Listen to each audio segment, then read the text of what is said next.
Hi, thank you for jumping back on. For this next session, we're going to talk data and analytics in recruiting. And for my money, one of the best minds with relation to this in the college baseball game right now is Coach Gordon from Duke. Coach Gordon, thank you for joining us today.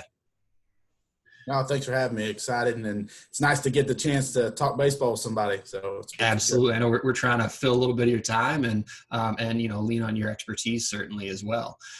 And again, for my money, I think that what you guys are doing at Duke with a lot of these data and analytics platforms has been really impressive. And obviously, I think that it's translated to the way that your team has performed over the last couple of years and everything that you guys are doing. A great squad in 2019 with the College World Series run, and a great squad in 2020 again. Unfortunately, season suspended, but it's been really, really good to see, and we're excited to see you on the recruiting trail this summer, and excited to dive into some details on this today. When it comes to data and analytics at the Duke program, what platforms and tools do you guys use and use most heavily? Yeah, well, that part of it's always changing. I mean, people are always coming up with new things, and we're always wanting to evaluate those new things and make sure that they're something we can get better at. But right now, obviously we utilize TrackMan in both of our stadiums, in our practice facility on campus at Coombs, and also at the DBAP downtown where we play our games. We've transitioned from Rapsodo to TrackMan Portable. We were lucky enough to be able to purchase that this year and use it. And the biggest reason why we went to that was, Rapsodo and TrackMan have a different kind of language that they speak, and getting an opportunity for our guys in the bullpen to be able to see that same kind of language, same kind of scale that they see during the games, we thought was important. We use Blast. We've used some third-party kind of visualization stuff. PitchGrader is a thing that we use. And then we've also created some stuff on our own that we've used to kind of the biggest thing about all this data is making it where it's digestible, but also giving an opportunity for our players to be able to use it. So whenever we can find something that makes that kind of transition easier to our players, we definitely want to evaluate it and see if it's something we want to use. Absolutely, and starting this year, we have a new partnership with Blast where you have the option to get Blast through our registration platform, bring it to camp, have that data, given to both you as a student athlete, but also to coaches like yourself. And I think that one thing that we see there and that we really appreciate about that platform that I'd love to hear your thoughts on is it makes that data pretty digestible and makes it usable for student athletes. I mean, so much data for high school student athletes. There's so many different platforms available, and you guys are using so many of them, and you have the expertise and the resources in-house to really make that digestible and, build out dashboards. That I've seen some impressive dashboards that you built out for your guys. When it comes to how student athletes can use these, what are some of the best kind of tips and tricks that you see for your guys that you're able to point them towards, that they can make sure that it's not just, collecting all this data, but using it for actionable as feedback for them? Well, first off, Blast has been a great partner, a Duke founder. So obviously you might be a little biased, but I got it. Yeah. But they've done an unbelievable job. And I think that's the point for that makes a huge difference with them, is that right away a hitter can look and see things, and it makes sense, and they can feel those things, and we're able to make those adjustments so quickly because, man, those numbers pop up and those guys know what it is. And I think that's the biggest thing going forward with all data is you've got to educate yourself, and the numbers mean something different to each guy. When we look at different things, velocity, we've kind of, it means the same for everybody. But when you start kind of getting into some of these more advanced analytics, different things matter for some guys and at different degrees. One point of difference sometimes doesn't matter for some guys, and some guys it does matter. And so I think you've got to really educate yourself on what you're using, but also you need a good sample size to kind of get a baseline of like, this is who I am right now. And be able to use that snapshot to say, okay, this is me good. This is me bad. How which direction do these numbers go? I mean, we talked about it, especially with TrackMan, with pitching.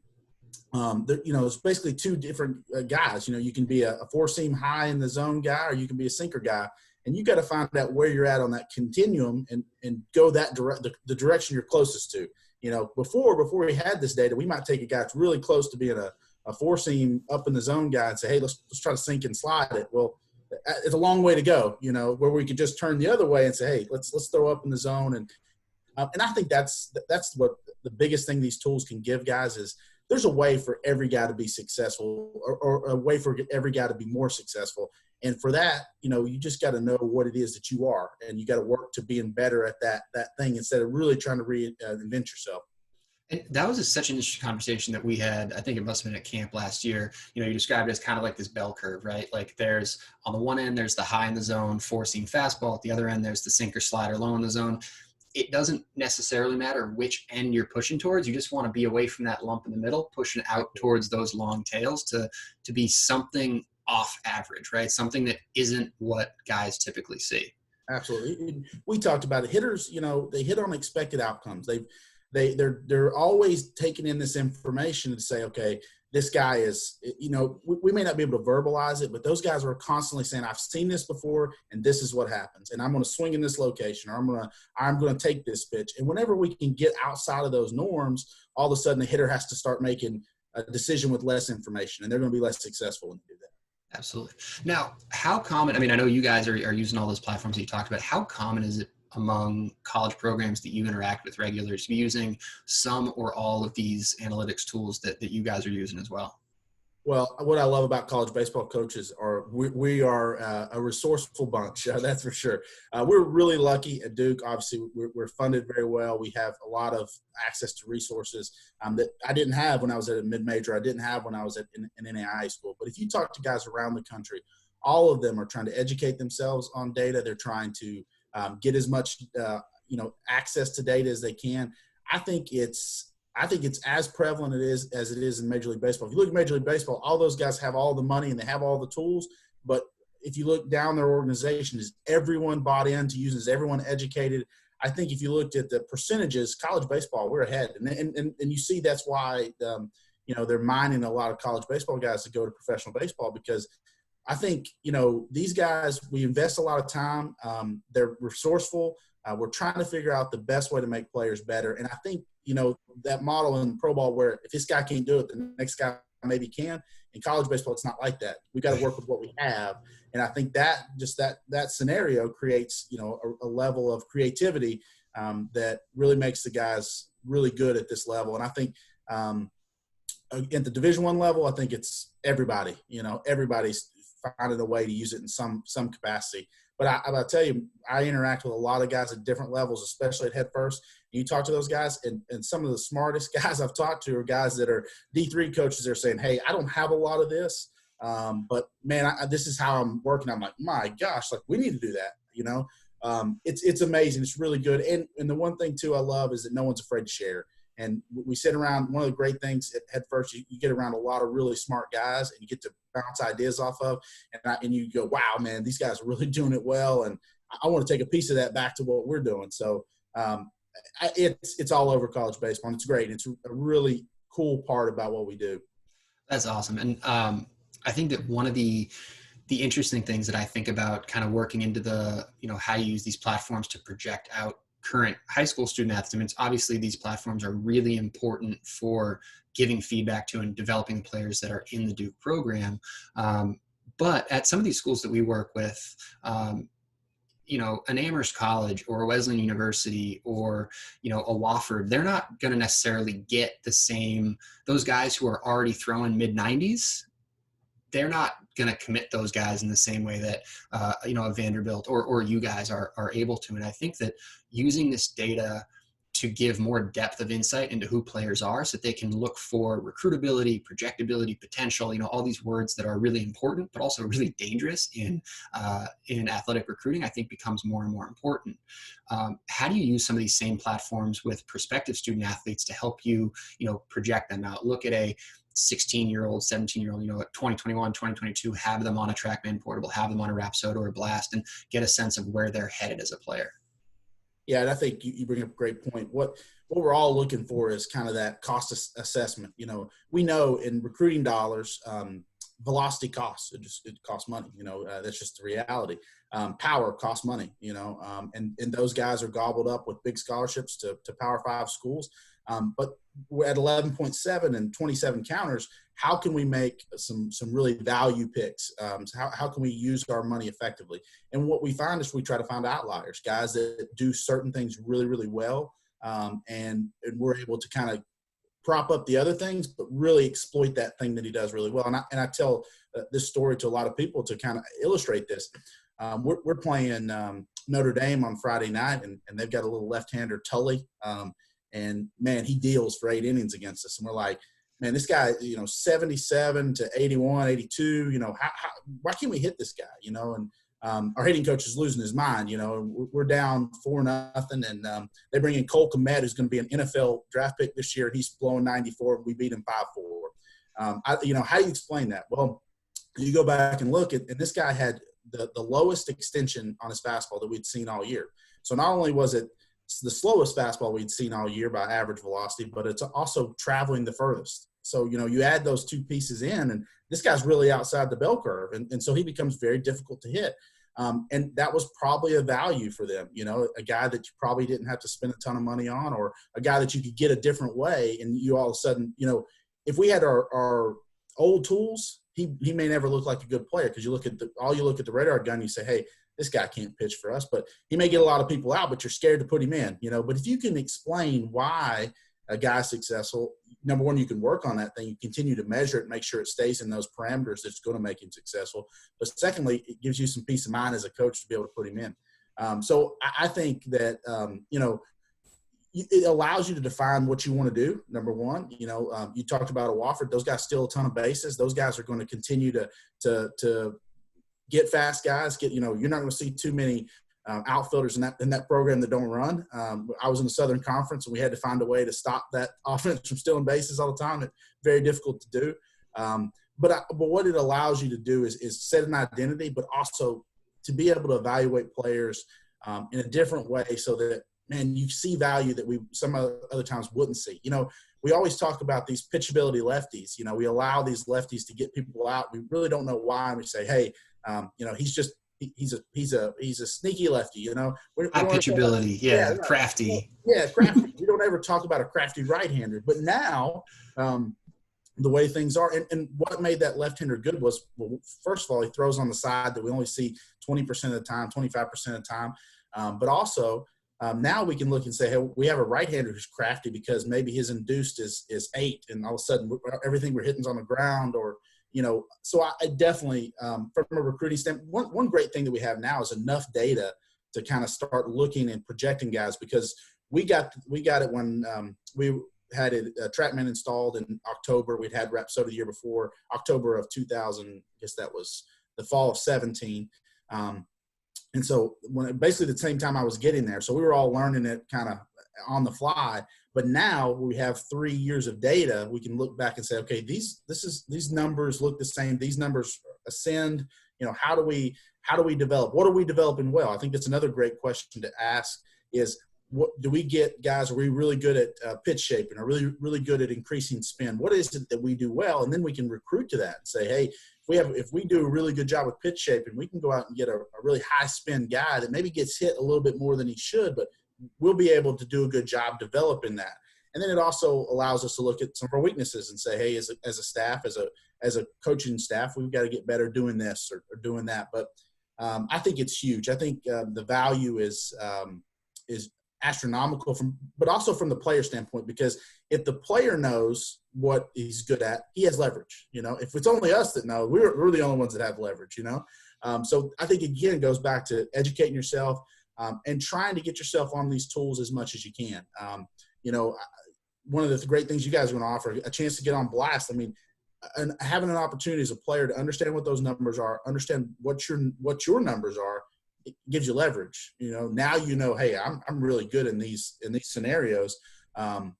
Now I can, when I go to talk to a school, I know, hey, this is good. I know that I'm an outlier in these ways. So I definitely think it's huge. And kids today, with as much access to information as they have, there's really no excuse not to be educated, really.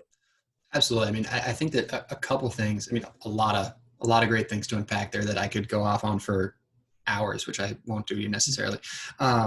one thing is this kind of longitudinal view. Like, you've seen the kids in your program from when they were freshmen up through when they're seniors. You've now seen years, 2 or 3 years of prospective student athletes coming through on these things as well. And it sounds like you're kind of building a timeline of, okay, if you look at this kind of holistic picture of a pitcher at age 16 or 17 or as a rising junior, senior, whatever it is, and then we have that kid when he's 16, and then you have that kid or a kid like him when he's 18, 20 years old in your program. You've kind of seen how that development goes. How valuable is that as you kind of track back and knowing your strengths as a coaching staff? Like, here's what we're really good at improving, and we can recruit towards that end of things. Like, how much does that inform or help your guys' recruiting efforts? I think it's huge. I'm not saying we've got it figured out, but we're trying to answer as many questions as we can. And it goes back to one thing that we have that I do think is a huge advantage is I sit in a room with 4 other coaches on our staff that believe in this stuff, willing to commit to it, willing to make changes based on information that we get. So that's where it starts. If you're not willing to try to dive into the stuff and understand it, you're never going to get better. But to your point, it's huge, because what we can try to see is, and no development is ever, it's never straight. There's always dips and valleys, and it's never exactly like somebody else. But I think back to guys that we have in our program that are completely different. A Jack Lebowski was a 88-mile-an-hour guy that maybe touched 91, 92. He got to AAA last year. Simply because he's a sinker ball guy. He played third base for us, was also a closer. We can look back and instead of always thinking like, okay, a closer's got to be a guy high velo, and we learned with that guy that, hey, there's a way that you can do this differently, okay? And where is a guy that we can see that looks a lot like him, that we can say, hey, this is the track that he'll take? Or a Mitch Stallings, who was a left-handed pitcher, did everything in our program from start to he won the most important game of Duke's history when we beat Georgia down in Athens to go to a super regional. So he was another guy that wasn't super high velo, but plus change up, could pitch up in the zone, did some really good things. And all of a sudden, you can look back and say, hey, we need to find a guy that fits in these parameters, because again, it's going to be cost effective, but also we know that, hey, we've seen a development path with this kid, and we think we can lead another one on that path. So, it's huge. I think there's always going to be adjustments. We're going to find new information each year, but definitely giving an opportunity for our recruiting staff to go out and see things and say, okay, and amateur data is always a challenge. Finding organizations that measure it, which is always a big thing, and then having an opportunity to get that data. And I think as we go, more and more people are going to make amateur data more and more accessible, just simply because it is going to help the kids. And now with what's going to be, and who knows what the recruiting cycle is going to look like this off season, but with a smaller recruiting cycle, you're going to have a smaller chance for the eye test. So now data becomes more and more important, because what we always try to do is match those two. We don't. I look at it like this: if one of them is no, if the eye test or the data is no, you need more validation on the other side to make that decision. So if the eye test is super yes and the data is no, then okay, now we at least can make a decision, but we know where we're at. If both of them are no, it's easy. If both of them are yes, it's easy. But I think when the data is yes and the eye test is no, we just need as much data to say yes as we can, and then we can make an educated decision on kids. But in my opinion, more is better. The more that we can get off kids, the more that we can make educated decisions about where they're going to be. But definitely having an opportunity to watch 3 years worth of this stuff and really see where guys are going and try to back that up into high school players is huge. And I think learning what can change and what's kind of stays the same. Some things in the data that we get, kid is the same as a freshman or as a senior. And so some of those things, and then there are other things that change wildly from outing to outing, so that's important too, kind of figuring out where we can make those impacts and how much time investment do those impacts make or take as well. Absolutely. And you touched on this a little bit, but I want to kind of dive in, given kind of where we are with current events. I mean, you mentioned you guys need to be efficient because of 11.7 and 27 counters. Like, that's you guys are capped out on a budget. You can't just say, we'll spend a little extra this year. You have a hard cap on those things. And now also this year, kind of given the interruption and this new dead period that right now extends through April 15th, but as you like, we don't know necessarily what the recruiting picture is going to look like this summer. How do you see that changing the role of data analytics in like for your recruiting staff as you think about the need to be efficient, not only with your dollars, but also maybe more this year than ever with your time and in getting a good depth of insight into kids that you're looking at? Yeah, I think it's huge. I mean, I think what it does is it gives a fuller picture in a less time, and that's what we're looking for. It's what we're looking for all the time, but especially this summer. It could be very, very compacted. Obviously, there's going to be very little spring recruiting because even if, let's say they lifted it on the 15th, which I don't see happening, but if they did, who are you going to go see? No one's playing. So it's going to be huge. But in all these situations, it does give us a chance to step back, evaluate what we're doing. And I think what you're going to see is a lot of people are going to say to themselves, hey, this is a different way to do it. Obviously, the eye test is never going to be replaced. But, hey, wow, if I were able to get information on these kids, if I was able to have this, boy, we could be so more kind of pinpoint, more direct and more, kind of cost effective of who we go see and how we see them. So I think everyone's asking those questions to themselves right now. And I think, if everyone's honest, more data is going to be the answers. No one's going to say, well, we need less of it. We just need more people on the road. Right, need more gut instinct. Yeah, it's just not going to happen. So I think, and I think this is a great chance for college baseball and everybody across the spectrum to kind of take a step back and say, okay, how can we make this more efficient? How can we be better for the student athlete? And I think, a more and it's complicated. We talk about it sometimes like it's very simple, but data rights, who a kid creates these, who owns it, all those kinds of things. Those are things we all have to work through. But we've been measuring velocity for 100 years, so there's another piece of it too. But I do think that we're all going to take a step back and say, how can we be more efficient? How can we do our job better? And I think having that more access to data, being able to and having the kids have more access to it too. I think about we spend a lot of time, and Coach is really great. Coach Pollard is great about this. We spend a lot of time educating our guys on what these numbers mean. But man, I think if we had the kids come in with and our kids are smart, but you'd be surprised some of the things they believe, and you're like, whoa, hang on, Twitter sometimes educates guys the wrong way.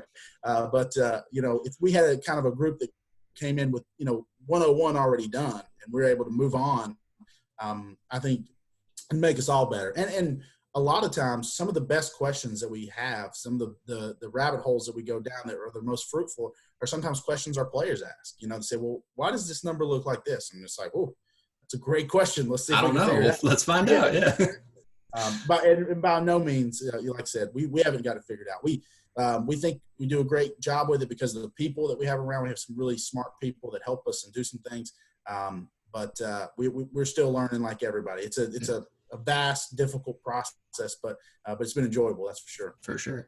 Now, one thing that kind of brought up that I didn't give you any warning about that I'm curious about asking is mix of eye test data, seeing guys live. Where does kind of video fall into your guys' recruiting picture when it comes to both kind of like balancing this data versus seeing guys live? Like, where does video fall in that for you guys?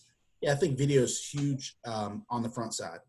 Having an opportunity to have a kid's, but I shouldn't say just on the front side, because one thing we like to be able to do is sometimes one of us see guys and not everyone else, and we need a consensus of the room. So that video is great because we can go back, like with you guys. A lot of times I see a kid at head first and I really like, and I say, hey, I need to get the other staff on board. So, if I have data, I give them the data and say, okay, here's some things he does well. Here's some things that are kind of outside the norm that he does well. And then, hey, let's take a watch at this kid. And then that really informs us kind of the next step. I think video is great on the front side to say, hey, that's a kid we need to go see because he does some things well. And then on the backside to be able to be more inclusive with your staff, because we're all over the country. Duke recruits nationally. We have to. So we never really get an opportunity for two guys to sit and watch the same game. So We may see the same kid, but as you know, high school kids, they look so different sometimes, and that's where data comes in too, because we'll sometimes have a guy that Coach Pollard went to saw and he was great for him, and then Josh Jordan, our recruiting coordinator, associate head coach, will go see him and say, he wasn't great for me. And then we can use that data to say, well, he's more like this. He's more like the guy Coach Pollard saw, or he's more like the guy that Josh saw.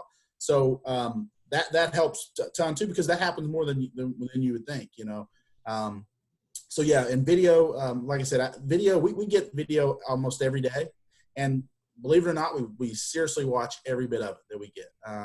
And again, with you guys, it was great because we can go back and your database is searchable. We can go back and find one kid and say, hey, here he is. Here's his at bat. Here's him on the mound.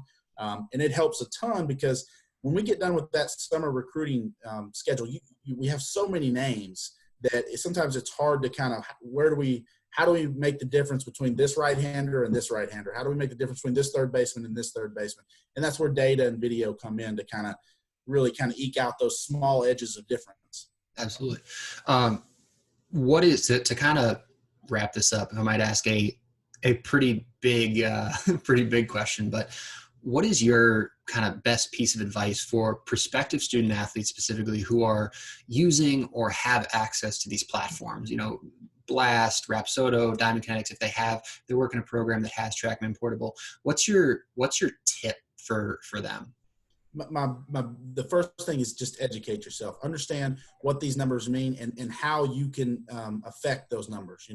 I think that's the where you start. That's the ground floor where you say, okay, these numbers, like velocity, we all understand that, like 90s and better is good, 80, they're all different levels of where it's good at, but we know what affects it. If our hand can move faster, we can move the ball faster, but if we get all these other numbers and we start to understand what these are, and again, trying to find things that are important to what you do.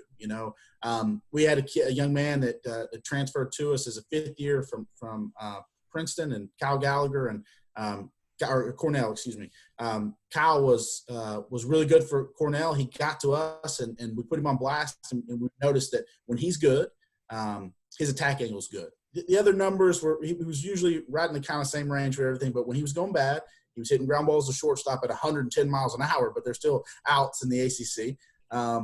We knew that. So when Kyle was looking at his numbers, that's what he focused on. And he understood that, hey, I had to get the ball in the air, and this is how I did it. And the guy ended up having 10 home runs for us, had a great season for us, helped us get to West Virginia and win a regional and get to a super regional, and actually had a really good super regional too against Vanderbilt. But to understand what those numbers mean to you and kind of how they affect you, is huge. And so and it's not going to be easy. It's not going to be one session. It's going to be a process, but that's how you're going to, again, give yourself leverage because the more that you can understand that, the more you're going to understand where you fit, because you're going to be able to compare those numbers with other people.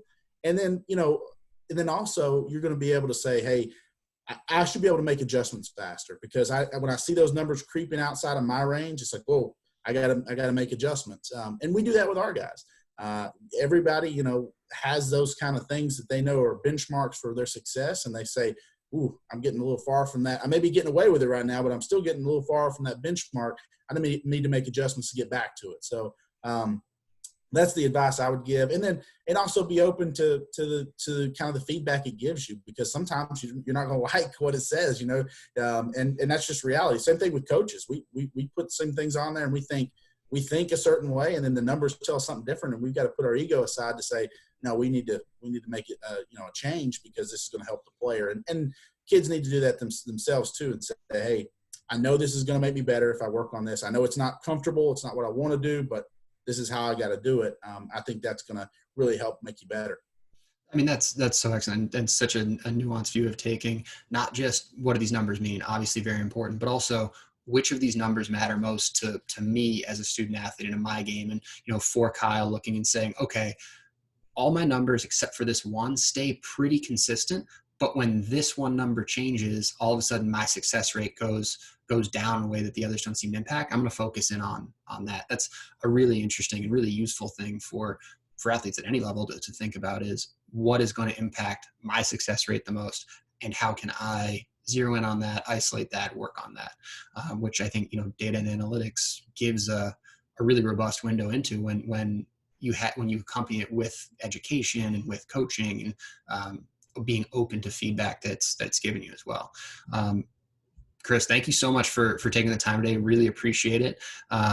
Looking forward to seeing you on the trail this summer too. Absolutely. Can't wait to get up there. We'll all be ready to be out of the house by then, I'm sure. Absolutely. Talk to you later. Thanks.